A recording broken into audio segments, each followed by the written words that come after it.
ప్రభు అయిన యేసు క్రీస్తు నామంలో మీకు సమాధానం కలుగును గాక. షలోం. ఈరోజు ఆదివారపు దినమున మీరందరూ కూడా సకాలములో దేవుని మందిరానికి వెళ్ళాలని ప్రతి వారము ప్రేమతో మీకు మనవి చేస్తున్నాను. ఇది మొదటి మాట. రెండో మాట, మీరు వెళుతున్నటువంటి సంఘానికి మీరు వెళుతున్న సమయంలో మీ కానుకలు దశమ భాగములు మీ సంఘంలో మీరు చెల్లించాల్సిందిగా దేవుని సేవకుడిగా మనవి చేస్తున్నాను. మూడో ప్రాముఖ్యమైన మాట, వెళుతున్న సమయంలో పరిశుద్ధ గ్రంథమైన బైబిల్ను తీసుకొని ఆలయం లోపలికి వెళ్ళి దేవుని చక్కగా స్తుతించి ఆరాధించి దేవుని యొక్క వాక్యాన్ని జాగ్రత్తగా వినవలసిందిగా దేవుని సేవకుడిగా మనవి చేస్తున్నాను.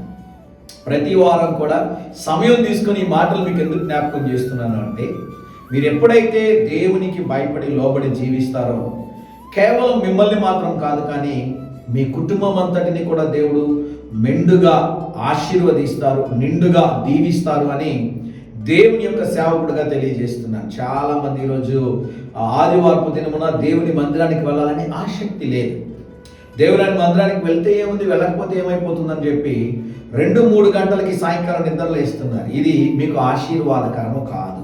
ఈ ఉదయకాల సమయం కొరకు 1 కొరింథీయులకు రాసిన పత్రిక 6వ అధ్యాయము 19వ వచనములో, మీ దేహము దేవుని వలన మీకు అనుగ్రహింపబడి మీలోనున్న పరిశుద్ధాత్మక ఆలయమై ఉన్నదని మీరు ఎరుగరా, మీరు మీ సొత్తు కాదు. గమనించండి ప్రియులారా, దేవుని ఆత్మచేత నింపబడిన మనమందరము కూడా సమాజముగా కూడుకొని దేవుని స్తుతించినప్పుడు, ఆ దేవుని నామాన్ని మనం గణపరిచినప్పుడు దేవుడు బలమైన కార్యాలు జరిగించినట్లుగా బైబిల్లో మనం చూస్తాం.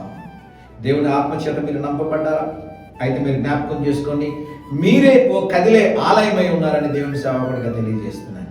సకాలంలో దేవుని మందిరానికి వెళ్ళండి, మీ యొక్క మనవులన్నీ దేవుని పాద సన్నిధిలో ఉంచండి. ఈ వారం దేవుడు ఒక అద్భుత కార్యం చేస్తాడు.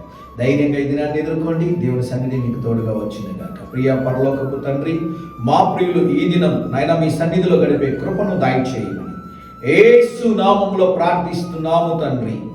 ఆమేన్, ఆమేన్.